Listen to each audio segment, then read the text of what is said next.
Welcome to Retirement Straight Talk with Paul and William, featuring award-winning financial advisor and former host of the Sunday Money Show, News Talk 1010, Paul Baraka, and his associate advisor, William Baraka.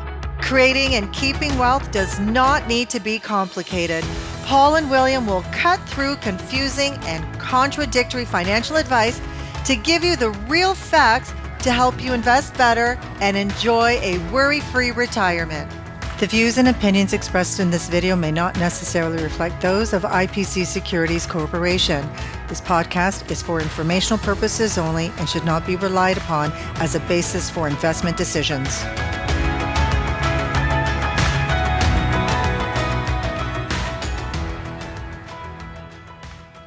And welcome back, everyone. This is episode number 24 of Retirement Straight Talk with Paul and William. I'm Paul and I'm with William, and welcome all of you who are either watching us on the YouTube network or listening to us on one of the various streaming services. And today we're going to talk about, this is a question that we get asked a lot in our business about can a pension plan and old age security. And we're going to talk about three mistakes that I think people happen quite frequently, and some things that people aren't aware of. And Will, you've done some numbers here in terms of some research on some numbers on how much people are contributing and how much people are getting out of this. Why don't we talk about that first? Yeah, I think it's important, Paul, for people just to have a basic understanding of what they're putting into the plan. I think a lot of people maybe don't fully realize it. And there's been a lot of changes to this going back starting in 2019. And there's further changes that are going to be happening in the next couple of years. But essentially this year in 2023, you will be paying 5.95% of your salary between the basic exemption of $3,500 and what they call the yearly maximal pensionable earnings, which is $66,000 in 2023. So you're going to pay 5.95% on that amount of your salary, and your employer will pay the remaining 5.95%. If you're self-employed, then you pay 5.95% double free for yourself. Now, just quickly moving forward to the changes coming next year, there's going to be a new limit that's coming out called years additional maximal pensionable earnings, or YAMPE, which is a new bracket between the yearly maximal pensionable earnings and this new upper limit. And essentially, I don't want to get into the full details of it, but there's going to be a new bracket that you will pay 4% on, and your employer will pay the remaining 4% on it. So there's going to be another full 8% contribution above what's currently happening. Essentially, You're going to be paying a bigger percentage on a bigger amount. And the amounts have been going up since the plan started in the 1960s. And just for the record, let's talk about the benefits people get out, of course, depending on what age they decide to start drawing their benefits at. Will, do you want to go through that? Sorry, Paul? Do you want to run through the numbers, the benefits that people will be paid out at various ages? So right now in 2023, if you take it at age 70, the maximum you can get per year is $22,263. At age 65, it's $15,678, and at age 60, it's $10,034. So basically the difference is if you take it at age 70 versus age 60, that's about a $12,000 a year difference. Really big stuff that, again, I think a lot of people don't realize. I think the default is most people just take it at 65. Some people don't even realize it, that if you defer it to age 70, you get that much more. And only about 1% of all recipients, 1% wait till age 70. Now, we're going to talk in a minute about the mistakes that people make in making that decision. By the way, just to mention old age security. Just on that, 95% of Canadians have taken CPP at either age 65 or earlier since flexible retirement dates were introduced in the 80s. So 95%, big amount. Now, and what you want to realize is that if you wait you're starting that higher benefit. That's indexed for the rest of your life. You have that base that you get extra every single year. That can make a big, big difference. Just talking about old age security, well, at age 65, you can't take it before age 65. I think it's a little over $7,000 you're getting. And again, of course, all these benefits are fully indexed. Yeah. Now, sorry, go on, Paul. no, I was going to say, I'm going to start talking about three of the mistakes that I think people make. And the number one is they're not, as we already inferred, they take it at the wrong time because they're not sure. And there's two major factors deciding when to take old age security and Canada pension plan. One is look at the longevity in your family. Because remember, the how much you get paid is an actuarially determined number. And all the actuary does is says, okay, how old does the average Canadian live? And we're going to give benefits assuming every recipient lives till that age. Now, if you've got longevity in your family, if your parents lived well into their 90s, if your siblings, it's a good chance you're going to live past the average age. In that case, probably better to wait. Wait till past age 65 to collect your Canada pension plan and old age security, because you're going to have that bigger base probably for a longer period.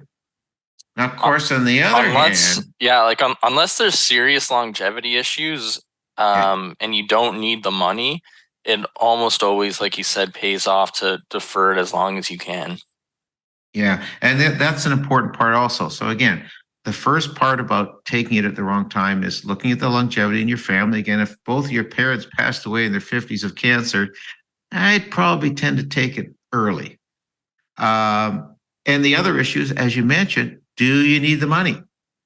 I mean, some people, they just need the money. You don't have a choice. You don't have the luxury then of waiting till age 70. Hey, we need the money now to pay the rent, to pay the mortgage, whatever. You got to take it a little bit early. But remember too, that when you wait after age 65, the amount of Canada pension plan goes up 4.2% a year, I believe it is. No, 7.2% annually. I'm sorry, I got the wrong number. That's an average, Paul. That's kind of like Average. a base mark. The benefit of CPP is actually based upon, and this is, again, a lot of people aren't aware of this. It's based on the average industrial wage, which historically, actually, like for example, from 2013 to 2018, if you were 65 in 2013, waited till 2018 to take your CPP, you actually would have gotten a 52% higher benefit versus taking it at age 65. But it's still, if the point I'm trying to make is that if you wait after age 65, the amount extra you get each year is greater than the amount you lose by taking it early. So the government's trying to provide you an incentive to take it later. That's what they're really trying to do. Now, for old age security, you can't take it before age 65, but you still will get an extra, I believe, 36% more if you wait to age 70 to collect your old age security versus age 65. Yeah. So that's the first mistake. I've had people, we had one client, and we always go over all this in detail with my client, but one client missed out. And this client at age 67 was still working, earning six figures, by the way, because the other thing we didn't talk about was the clawback for old age security. Still working, decided to collect old age security, and it was all being clawed back. And we spoke to her. I says, well, why did you take this? Why didn't you listen to us? But again, some people, unless you spend a little bit of time thinking about this, and again, your advisor should be going through all this with you. And do you want to go through the clawback? Because that's kind of important for old age security. Yeah, just quickly for our listeners, it doesn't apply for CPP, only old age security. Once your net income hits a certain level, and it changes slightly every year, I believe in 2023, it's $81,000 or so. Once your net income hits that level, a portion of your old age security starts to get clawed back. And then once your income hits a certain level, which again, in 2023, I believe it's $131,000, you lose your old age security completely. So again, Not something you have to worry about with the CPP, but in terms of making sure you take your government benefits at the right time, make sure you take that clawback into account, because there's no point in taking it if you're just going to lose it all anyways. By the way, another important consideration is tax. You want to look at, say, okay, and this is where you want to decide how to stream income from various sources. Should we take CPP or old age security now? When do we take RIF money or RSP money? When do we take non-registered and so forth? It's all part of a tax plan that you should really run through with your advisors before you decide to take anything, again, along with the other considerations. What's the next big number? There you go. Next mistake, and I bet most listeners aren't aware of this. I'm going to ask you, what rate of return do you think you're getting on your contributions for your Canada pension plan? I imagine there's people who are listening who say, "Oh, I heard about this, the CPP fund, how much it returned last year." Now, that there's a big pool of fund that the government manages, and it's invested in securities and so forth, and it earns, like your portfolio, similar returns. But what you receive in terms of benefits has nothing to do with that. What you receive is an actuarially determined number. It has nothing to do with what the fund receives. But what is the rate of return? Well, this is very interesting. According to a Fraser Institute study, for people born after 1972 and retiring in 2037 or beyond, the rate of return on your money is 2.1%. That's it. Now, the thing is, though, if you're older, your returns got better. For example, if you retired in 2015, you got a 3.6% return on your money. Better. If you retired in 1989, you got a 12.6% return on your money. Pretty darn good. If you retired in 1969, you got a 45% return on your money. Why is that? Because first thing, you had put in a lot less money. Someone who retired in 1969 only had to pay into the plan for 10 years to get full benefits. So it's a combination of having to put in less money, and the fact is that the percentages you put in, and as William mentioned before, the YMPE, I bet everyone remembers that, was a much lower number before. So again, your actual percentage return you get, especially you're retiring in another 10 years or so, is not probably what you think it is. Now, why don't we talk about mistake number 3? And that's kind of a neat one also. And we find this happening when people are paying premiums into CPP. They don't have to, and they don't necessarily get any more benefits. And there's 2 major areas.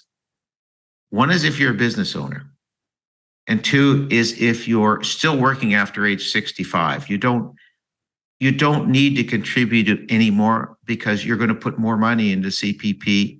If you're still working after age 65, you're not going to get any more benefit out of it.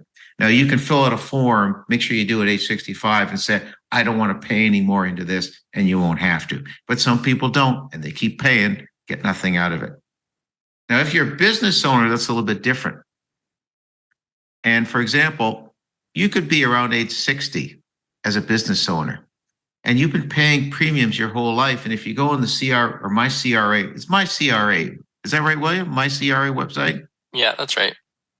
And you can look at it, and you may well have at age 60 contributed for a long enough period where if you don't add in any more dollars, you're going to get basically full benefits. So if you continue to pay, let's say between age 60 and 65, you're going to put in maybe $25,000, $30,000 plus, get virtually nothing out of it. The way you get around that as a business owner is you start paying yourself dividends. Because if you are a business owner and you decide to take dividends versus salary, you're not going to pay CPP contributions on that. But the downside is you lose RRSP contribution room.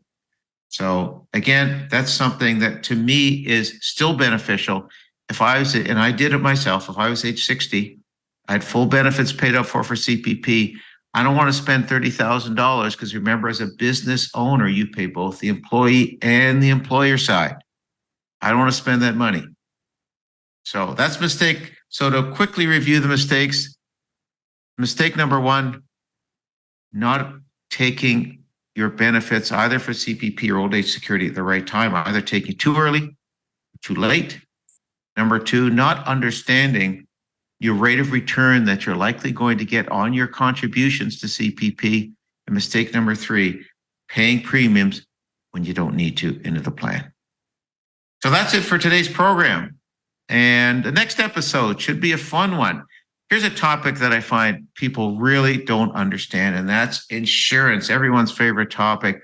Why should I pay for life insurance problem? Or why should I pay for life insurance premiums? Is it worthwhile? Is it not? We're going to talk about that on the next episode next week. And of course, I want to remind everyone, hey, if you like what you heard today, subscribe so you get this information every week sent to your email box. Rate us. Only rate us if you're going to give us a good rating, though. And feel free to pass on this podcast to other people who might benefit from it. And by the way, also, if you have a topic you'd like us to talk about, send us an email at info@westendwealth.com. Oh boy, it's a tough day. info@westendwealth.com, info@westendwealth.com, and say, hey, Paul, William, why don't you guys talk about this or that or the other? We'd love to hear from you. And of course, if you'd like to chat with us about your own situation, see if we can help out, just send us an email, the same email address, info@westendwealth.com. We'll see everyone next week. Have a good day. Thanks, everyone.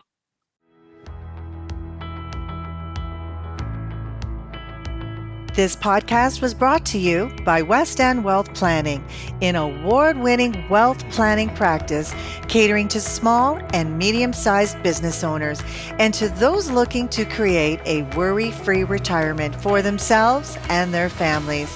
To learn more, go to westendwealth.com. Don't forget to rate this podcast and subscribe to Retirement Straight Talk with Paul and William by going to Apple Podcasts, Spotify, or wherever you find your podcasts.